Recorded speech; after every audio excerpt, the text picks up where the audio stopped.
Hello and welcome to today's session on telephone etiquette. I will lead you through the entire course wherein you would learn how to do and what not to do to be perfect in your telephone etiquette. The first rule of telephone etiquette is make sure or you have to be aware of the fact that the person who is calling you is not able to see you. That is the first hindrance which takes place when we are communicating on telephone, because there are a lot of assumptions that are involved in this. We assume that the person is aware of what is happening on our end, which is not true. Always make sure that you start your phone with a wonderful greeting. The tone has to be obviously very cheerful. Open the conversation saying good morning, good afternoon, or good evening based on the day and the timing of the day. Remember that your message is more communicated through the intonation or the voice that you are using. Begin the phone call with an appropriate greeting, which has to go with the time of the day. Do not eat or chew while you are talking on the telephone, which is a real important thing. Identify who the caller is. If in that case the name sounds confusing, make sure you repeat the name, because that point of information is very important throughout the conversation. It would also be needed in the next phase of conversation. So make sure that you have the caller's name, because many a times you will have to repeat that also. Be very polite when you are on the telephone, because the person, as I told you, is not able to see you. When on call, identify yourself as the recipient. You should generally say, "This is Mary," or "This is Tina. May I speak to Richie, please?" Remember to be very sensitive in your tone. Always introduce before getting into any conversation. You have to tell, where are you talking from? This is Seema from Bajaj Finance Limited. That is where the person knows that you are talking to a person who is responsible to take up the calls or transfer the calls, or a person who is handling a particular department. You have to be very clear, crisp, and simple in your language. Your intonation, your pronunciation play a very major role in your conversation. Implement a two-ring rule. What is a two-ring rule? The person who's calling you will not be interested in waiting for you to pick up the call. Make sure that the call is picked up right at the second ring, because this might help you to retain the customer or to answer the customer in a proper way. Know your timeline and keep it short and sweet. This being a professional call, you need not to talk long. Listen to the caller. Listen to what he wants to convey. His message is very important for us. Always ask the caller before you put them on hold. Repeat the information while you are taking the message. Return the phone message within one working day. What does this mean? This means that if there is some grievance or some complaint or some order to be placed, you need to get back to the caller in one working day. Be discreet. Speak with enthusiasm. The receiver is not there to listen to your complaints. The receiver is not interested on what type of a day you are. You may be frustrated, you may be irritated, but you are not a person who should reveal your frustration and irritation to the person who is listening to you. End the conversation with a definite goodbye. You have to tell or let the person know that you are done with your conversation and would like to end it up now. Let the person who's calling you hang up first. What does this mean? This means that you are the receiver and the caller has to hang up first. Use phrases or the words that should be appropriately used in your conversation are thank you, please, may I, should I, can I. Now, if you have to take up somebody's number, and the person who's supposed to be reached is not in their place, make sure that you say, would you like to leave some message for him? I would definitely let him know as soon as possible. Maybe the person whom the caller wants to reach up to is not on his desk. Make sure that you say he's away from the desk. May I have him return your call? In that case, make sure that you have the number of the caller. Make sure to repeat the number once you have taken that, because there can be some confusions or presumptions like I told you before. Phrases for inquiry or complaints: your question, your concern, your situation. Do not use your complaint, your problem. It sounds very bad to the caller. There are many don'ts that you need to do while you are on the telephone. Do not use words or phrases such as her, yay, I don't know where he is. Don't you understand what am I saying? Once I've told you that he's not in your place, he would call you later. This is not a kind of a conversation that the receiver wants to listen to. Make sure that you are polite enough to reach to the caller. Never refer to the matters as inquiry, your problem or your complaint. Instead, begin your sentences or phrases with you have to, you need to. Try starting your conversation with will you please, would you please.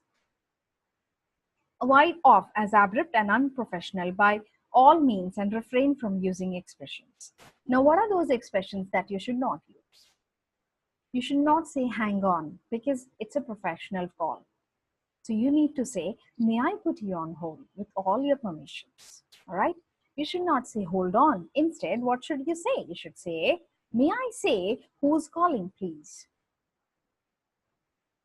Who's calling should not be used. You should say, may I know the person who's calling? May I know your name? May I know your contact details? In case you have to help out with someone, you should not say, I can't help you. You will have to speak to someone else. Make sure that you transfer the call to the particular department and communicate by saying, I need to transfer your call to XYZ department so that they can answer to your questions. Always end the call by asking the permission and asking them for some more help that they would need. After asking a caller to hold, be sure you welcome after the person has kept you after you have kept the person on hold. Using slang or shortening words during phone conversation is inappropriate or unprofessional. For instance, if you have to check on something for the customer, just say, hold on for a moment, not hold on a sec. That sounds very unprofessional. Refrain yourself from using slurs or phrases such as bye-bye, okie dokie, or alrighty. These are the words that you use while you're talking to your friends. If the person that was being called is not available, make sure you say, I'm sorry, Mr. Chawla is not available right now. May I help you with something else? Always make sure that you identify yourself. What do you mean by identify yourself is, hello, my name is Lena, I'm the office assistant, and you may tell me what the issue that you're facing. I would be happy to help you. Demonstrate sincere sympathy and understanding. Say something like, I'm sorry about this.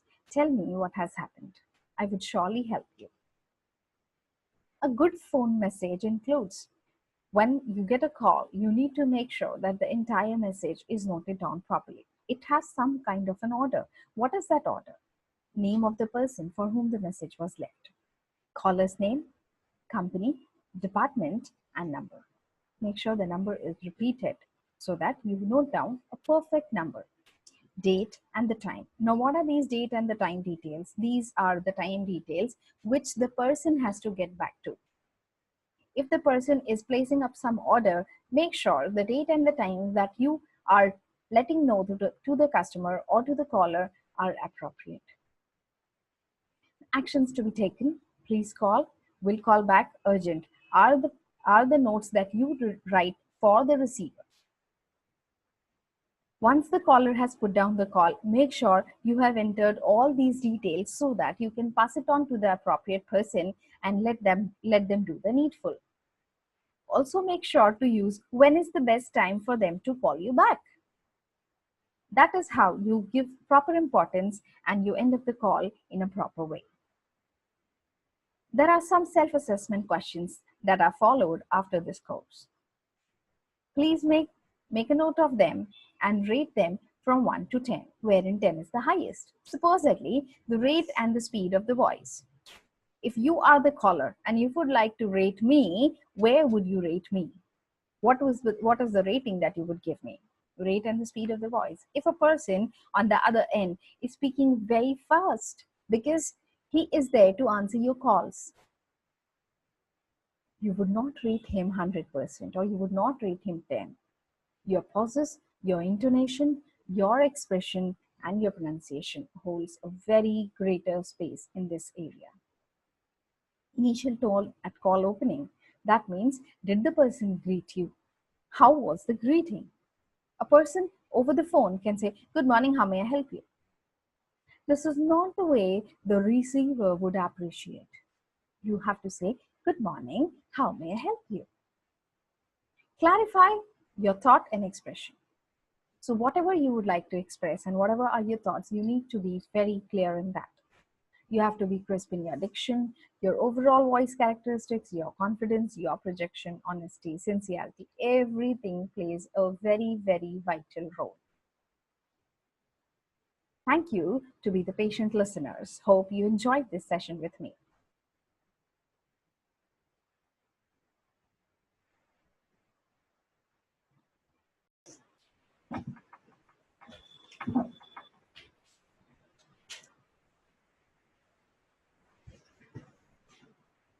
Hello and welcome to the English learning app called Hello English app.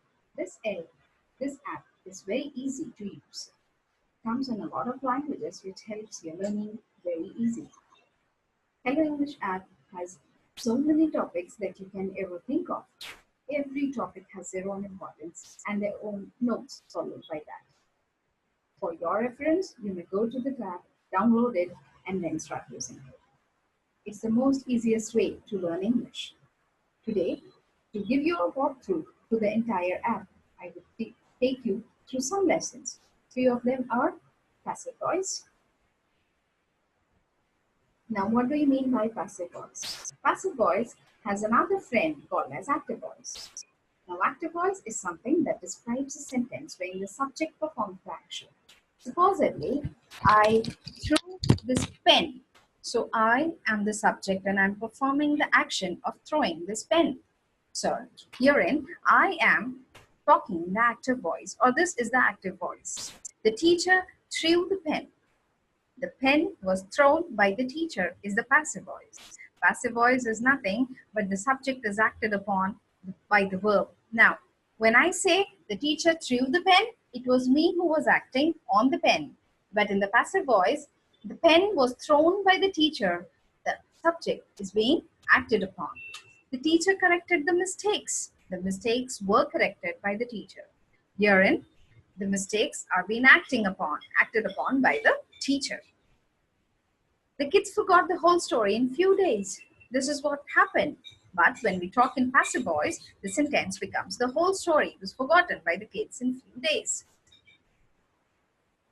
Grandmother told good stories. Good stories were told by grandmother is in passive voice. Remember that we should not or we cannot change the meaning of the sentence when transferring the sentence from active voice to passive voice. The best example is, we go to watch a movie. After we come back from the movie, we generally try and narrate whatever happened in the movie, but we do not act that. We tell to the listener that the hero danced well, the hero fought well, the hero won the fight. This is what is being narrated. This is nothing but the passive voice. Now, the next topic in the queue is relative pronoun. What is relative pronoun? Relative pronoun is used to connect a clause or a phrase to a noun. Now, for this, refer to the lessons that teach you nouns and phrases. They are very easy to understand. You just have to go to the app, click there, and learn about them. You see them used every day. What are pronouns? Pronouns are nothing but the words that we refer to instead of noun. I cannot repeatedly say, Tina is a good girl, Tina goes to school, Tina eats her lunch, Tina does her homework, Tina studies, Tina listens, Tina talks, Tina dances. It would sound very monotonous if I say this repeatedly. Instead of Tina, I can replace it by a pronoun called she. But today in this lesson, we are going to learn what are relative pronouns. What are relative pronouns are who, whom, which, whomever, whoever, whichever, etc. He is a man who trains the local basketball team. He is not just a man, but he is the man who teaches basketball. He explained the lesson why he was late. All right? My friend has a dog that barks a lot. So we're not talking about any dog, but we're talking about a particular dog that barks a lot. I bought a car which was of the best value for money. Now these two words, that and which, they take up different rules depending on the usage. Now what are the rules? The rules are which and that talk about things and animals respectively. Which is always used for things and that is used for living beings. Identify the correct option from those given below. I don't want a house which is too far from the work. Why do I use which over here? Why I did not use who or whose or whom? Because which is referring to the noun house. And we have already told you that which refers to animals or living beings, whereas that refers to things. Now, use of since and for. This is another topic which confuses a lot of speakers.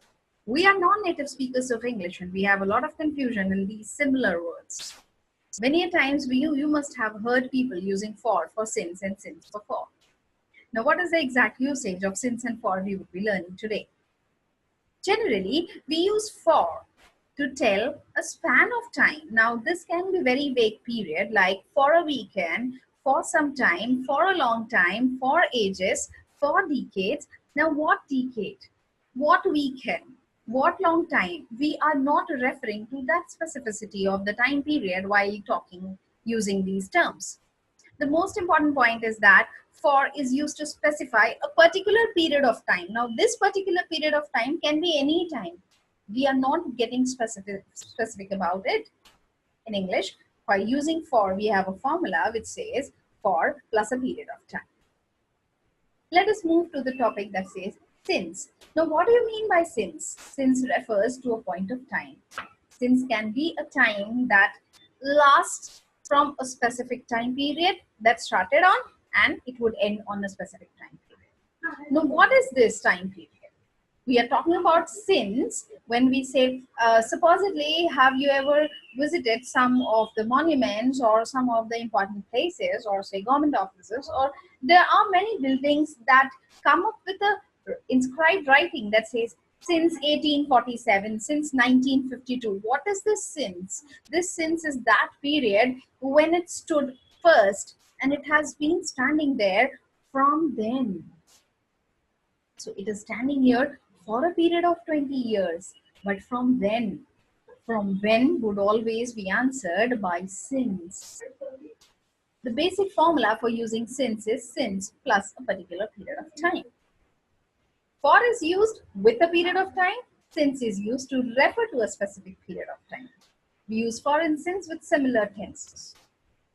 Here are two examples. I have been walking for 5 hours. I have been walking since 10 p.m.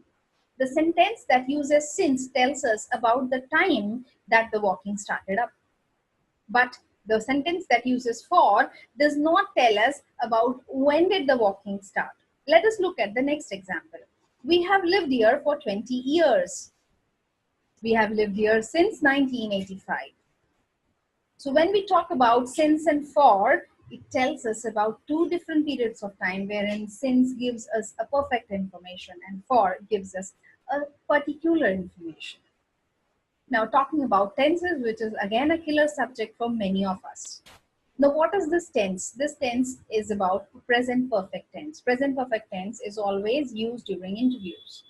We as professionals always should use present perfect tense when we are talking about our achievements. Because our achievements are those parts of our life wherein the action had already been completed, but it has some reference to the present. Now herein we are looking at the words that say just, still, already, yet. Now how are we using these words? Just means just sometime before. So the first example that says I have seen Susan coming out of the cinema. I have just seen Susan. So it's just some Moments before that, I saw Susan walking out of the cinema. Have you just taken my pen? So it was just lying over here, and has somebody taken it up? So in present perfect tense, we use just between the auxiliary verb have and the past participle. Yet is used to talk about something that is not yet finished or is yet to happen. In the first example, we see, haven't you finished your homework yet? So when do we say that? When the action is yet to be completed. Yet usually comes towards the end of the sentence. Look at the word still. Now still takes up the mid position. Still also refers to that point of the action which is not yet finished. Look at the example. I have been waiting for over an hour and the bus still hasn't come. So the bus hasn't arrived yet. I have still got all these letters sent by you. So maybe the sending of the letter, which is an action, has already completed. The reading of the letters is also an action which is already completed, but the person has stored those letters. That means the letters are still with the person. He has preserved them. Now, talking about the word already. Already is tells you or refers to that point of a time which is already happened. I have already spent my salary. So do I have money now? No, I do not. So I have already spent my money before my payment day or the day of my payment. The train has already left. Now what do I do? Already comes in the mid position. Not like yet, because yet comes in the final position, whereas still and already take up the mid position. Thank you for being my patient listener. Hope I have taken you through the entire journey in a wonderful way.